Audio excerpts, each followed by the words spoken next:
Hey folks, welcome to another episode of Adventures with Haldis. This is Haldis and she's my companion. So first of all, why I made this channel and what it is. So this channel is a result of me breaking up with my wife. I've had several YouTube channels and I wanted to make one where I talk about life and where I can do stuff that I enjoy while making videos, essentially. For example, making videos while I'm out walking, just enjoying the peace of nature. Why not just make my cute golden retriever the star of the show, and that's it. It gives her proper walks every day, and it gives me the opportunity to talk. And I need to talk. I've been searching for something that makes me feel calm and meditative, while at the same time allowing me to express myself.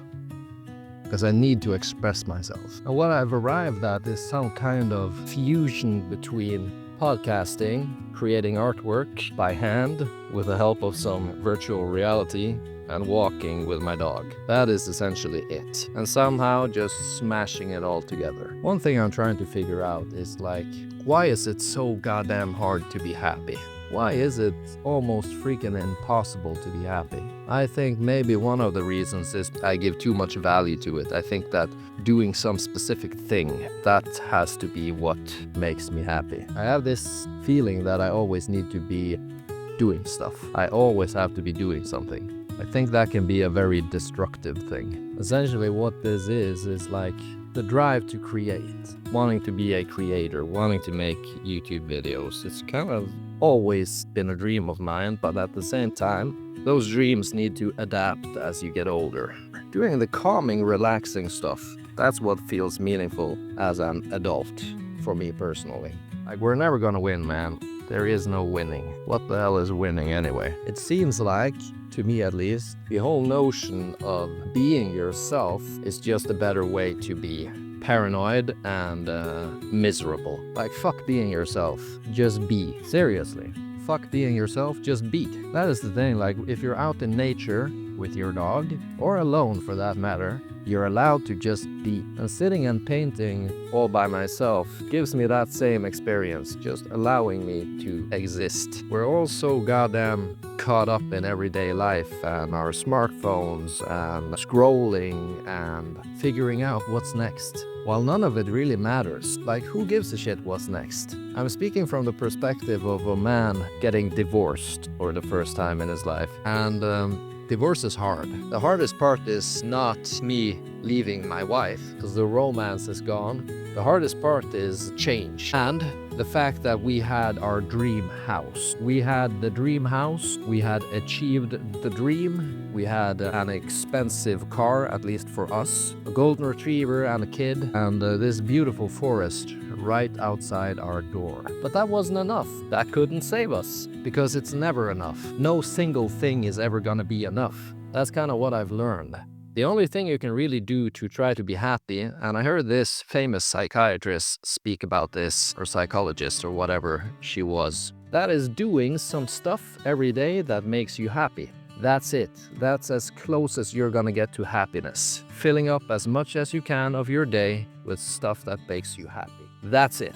It's not gonna come with the house, it's not gonna come with the car. You might feel something at the moment when you're getting those things, no doubt. And maybe when you pick up the stuff that you've bought, then you feel a little bit happy, but no single thing is going to guarantee you happiness. Happiness is the daily pursuit of these small things that make us happy. That is it. Going for a walk with my dog out in the woods, that makes me happy. It's a calming, serene type of experience. Probably as close to happiness as it gets. I've realized that now at the age of 35. The only way for me to kind of be happy is by doing the stuff I can to be happy and forgiving myself. That sounds so stupid when I say it out loud, but I'm not perfect. I had bigger dreams for life than this, and most certainly I never wanted to get divorced. If I could choose, I would stay with my wife and keep the house and the dog and everything, more or less just for my daughter, so that she would have a stable household. And I probably would have done something else with my life that made me feel more fulfilled. But still, I chose to be where I am with my daily actions, and I'm proud of myself. And I know that going through this tough time, getting divorced with my wife, I am at the same time trying to do the best thing for my daughter. And what I mean by that is me and my ex just being as happy as we can. Because at the same time as we can say the closest you're gonna come to happiness is doing something that makes you happy every day, the closest you're gonna get to being miserable is doing something that makes you miserable every day. And being in a relationship where both parts know it's over, you both know the romance is gone, and you're much of the time just pretending, trying to force it to work. And I'm saying this with the utmost respect for my ex-wife. Literally, like there's nothing wrong with her. She's a great person. And I think she would most certainly agree with me on this, because I've become much happier after breaking up with her. And we're still friends, we still have to sell the house, so we eat dinner together every day and drive to work together every day. And it's not that I don't like her company, that's not it. It's just we're done pretending now. We're not pretending anymore. The act is over, and it's so damn freeing, you have no idea. We're done acting, and I get to just lay down on my own, in my own bed, can play as much VR as I would like, even though I don't really play all that much VR anymore. Can do whatever the hell I want. I still have responsibilities as a father, but I have no problems with that. Like, I love my daughter so much, and being her dad is just the best thing that ever happened to me. Literally. So nothing is ever going to ruin that. At least not for me. I mean, maybe she'll one day end up not liking me, for whatever reason, but goddamn do I love that kid. Just thinking about her makes me happier. And now I know how much my parents actually loved me, being a father myself. And that love is so real, you have no idea. Unless you're a parent yourself. So now I know kind of what they went through when they got divorced. While I, as the teenager in that situation, I saw many of the things that they were doing as being very selfish and hurtful. But now, being a grown man, I understand. Going through a breakup of my own, it's kind of like you have to find yourself again.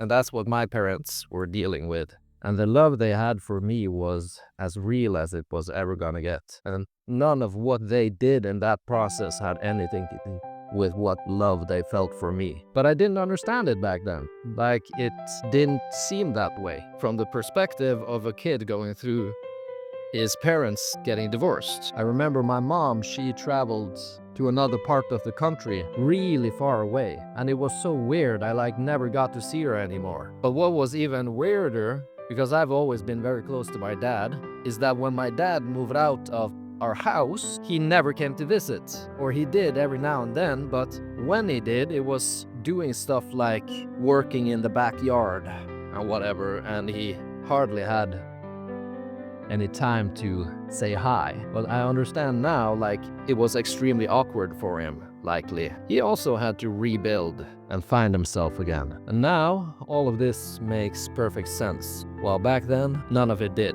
I just hope my daughter doesn't have to go through the same feelings of loss that I felt when my parents got divorced. Because it felt like I lost my family. And my thought, the reason why I haven't been fighting to keep me and my wife together is because our daughter is only 2 years old. So she's too young to have ever known that stability. And time's ticking. There's a lot of great stuff with the relationship I had with my ex-wife, but we have a closing window before our daughter all of a sudden gets attached to us being together. Because it's not like you're just breaking up with your wife, you're breaking up with your kid, kind of in the same sentence, because you're not going to meet them as often as you used to. And that's going to be hurtful no matter what. That's the worst part of this breakup. Knowing that some days she is going to wake up and look for her daddy who's not there. That is going to happen with her mom as well, but she's going to stay with her mom primarily. Because I and my ex don't want her to feel like she's living in a suitcase. So that puts some pressure on me, because then I really feel like I need to visit her as much as humanly possible. And I'm keeping the dog. And things are going to work out because I am so, as we say in Norwegian, innstilt. I'm so, what the fuck is that called in English? I'm so determined to have things work out. Like me filming while I'm out walking my dog.